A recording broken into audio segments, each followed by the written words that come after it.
मित्रांनो, आपण पालक, शिक्षक किंवा बालकांशी संबंधित कोणतेही काम करत असाल किंवा त्यांच्या संपर्कात असाल तर हा व्हिडिओ आपणा सर्वांसाठी खूपच महत्त्वाचा आहे। तर मित्रांनो, आपण नवीन असाल चॅनलवर तर चॅनलला सबस्क्राइब जरूर करून ठेवा।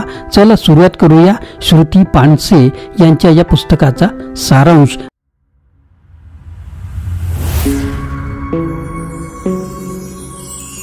नमस्कार मित्रांनो, माझे नाव आनंद आहे आणि मराठी आनंद यूट्यूब चॅनल मध्ये आपणा सर्वांचे स्वागत आहे। बाळ जन्माला येतं ते आनंद घेऊनच। जन्माला आल्यापासून ते जवळपास 8 वर्षाचा काळ हा एक सुंदर प्रवास आहे।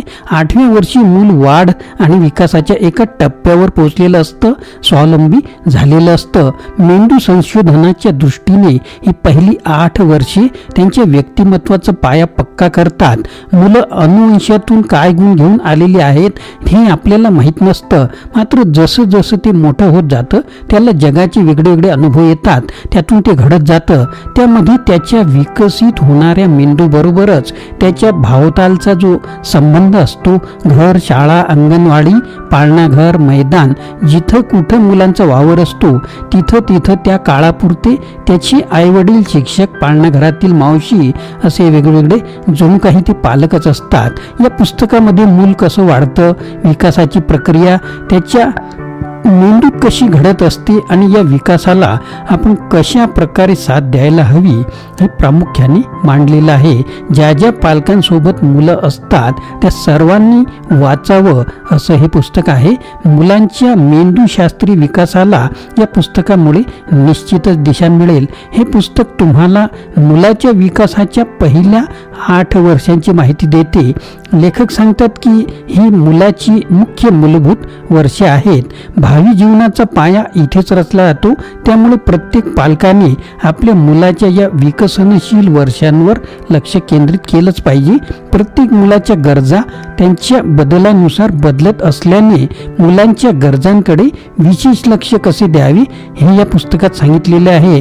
उदाहरणार्थ 2 महिन्यांच्या अर्भकाची गरज 3 वर्षाच्या मुलापेक्षा वेगळी असेल, कारण 3 वर्षाचे मूल सांगू शकते की त्याला पाण्याची गरज आहे किंवा त्याला भूक लागली आहे इत्यादी। 2 महिन्याच्या बाळाच्या विपरीत असेल, त्यामुळे लहान मुलांकडे विशेष लक्ष द्यावे लागते। तिचे मुद्दे मांडण्यासाठी लेखक तुम्हाला काही संशोधन संदर्भ देखील इथे देतात। आपण मुलाच्या पोषण आनंदी वातावरणाचं जे काही काम केलं पाहिजे, कारण ते त्याच्या मानसिक आरोग्यासाठी चांगले आहे। हे काही तुमच्या मुलाच्या सर्वांगीण घडामोडीशी संबंधित सर्व महत्त्वाच्या गोष्टी लेखक तुम्हाला इथे सांगतात। लहान मूल वावरतात, खेळतात, बागडतात, बहरतात, पडतात, ठेचाडतात, प्रत्येक क्षणी अप्रत्यक्ष प्रत्यक्षपणे शिकतात, समजतात, वाढतात, विकसित आणि समृद्ध होतात। तर हे पुस्तक पालकांनी जरूर वाचावे। या पुस्तकातून खरोखरच मौल्यवान माहिती मिळाली। या पुस्तकात एकूण 29 प्रकरणे आहेत, ते सर्व खूप चांगले संरचित आहे। तुम्ही त्यांच्या शीर्षकावरून देखील सांगू शकता की या प्रकरणात काय आहे। 0 ते 8 वर्षे या वयोगटातील मुलांच्या पालकांसाठी खरोखरच उपयुक्त। मुलांचे मानसशास्त्र आणि त्यांच्या कृती मागील कारण स्पष्ट करते, त्यांची विचार प्रक्रिया आणि तुम्ही तुमच्या मुलाच्या वाढीच्या वेळेचा आनंद कसा घेऊ शकता हे सुद्धा सांगितलेलं आहे। पालकांना तर्क आणि वैज्ञानिक उपायांसह कोणत्या परिस्थितीचा सामना करावा लागेल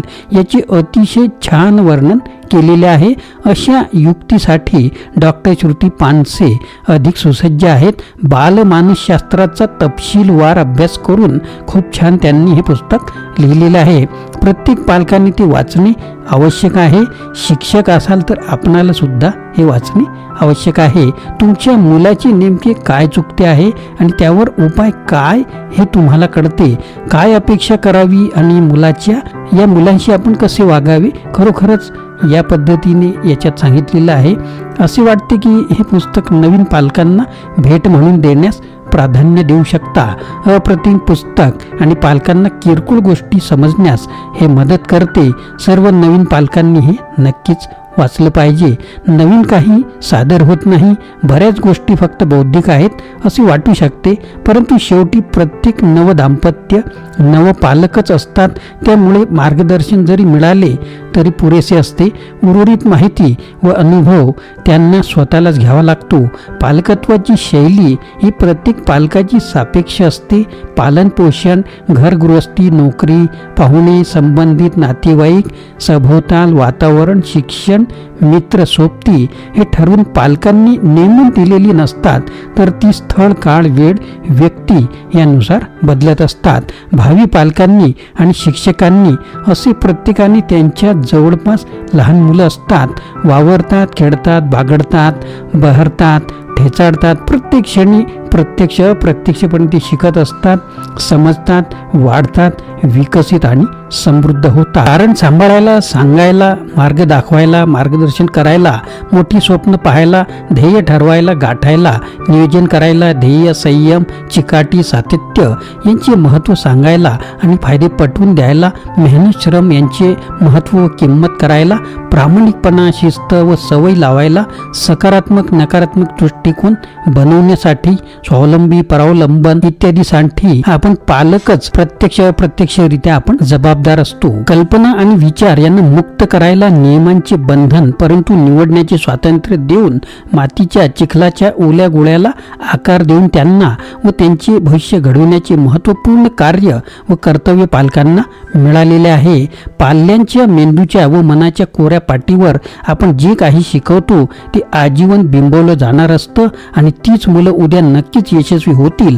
त्यांना योग्य वेळी योग्य मार्गदर्शन व पालक मिळतील. कारण चूक की बरोबर, योग्य की अयोग्य, खरं खोटं हे सुद्धा लहान मुलांना पाल्यांना कोण शिकवतं? आपणच. पालकच. किंवा आपले व सभोवतालचे आणि त्यांना आलेले कटू, गोड, बरे वाईट अनुभव आणि त्यांना मिळालेले शिक्षण. कोणी म्हणू शकतं की आम्हाला इतकं मिळालं असतं तर आम्ही इथं राहिलो असतो, असं काही नाही मिळालं, मग आम्ही त्यांना कसं देऊ शकतो? तर उत्तर, प्रयत्न तर करू शकता. वरील सर्व गोष्टींना 1 रुपयाचाही खर्च येत नाही. कोणी असंही म्हणू शकतो की कोणीही परफेक्ट नसतं, सगळं काही आखीव रेखीव, नेमकं ठरलेलं ठरवलेलं आयतं मिळत नसतं. आयुष्य जसं मिळालं आहे त्यानुसार जीवन जगावं लागतं. परंतु प्रामाणिक प्रयत्न आणि जिद्द, चिकाटी अशा गोष्टी तरी आपण शिकू शकतो. सर्व पालकांना यावरून धडा घेता येईल, तयारी करता येईल. बालक, पालक, शिक्षक आणि नवपालकांना सर्वांसाठी उपयुक्त असं हे पुस्तक आहे. तर मित्रांनो, हा पुस्तक सारांश आपल्याला नक्कीच आवडला असेल तर कमेंट बॉक्समध्ये जरूर कळवा आणि नवीन असाल तर चॅनलला सबस्क्राईब जरूर करून ठेवा. कारण येणाऱ्या भविष्यातील सर्व व्हिडिओची नोटिफिकेशन आपल्याला मिळत राहील. मित्रांनो, आपल्याला व्हिडिओ आवडल्यास लाईक करा, शेअर करा, सबस्क्राईब करा.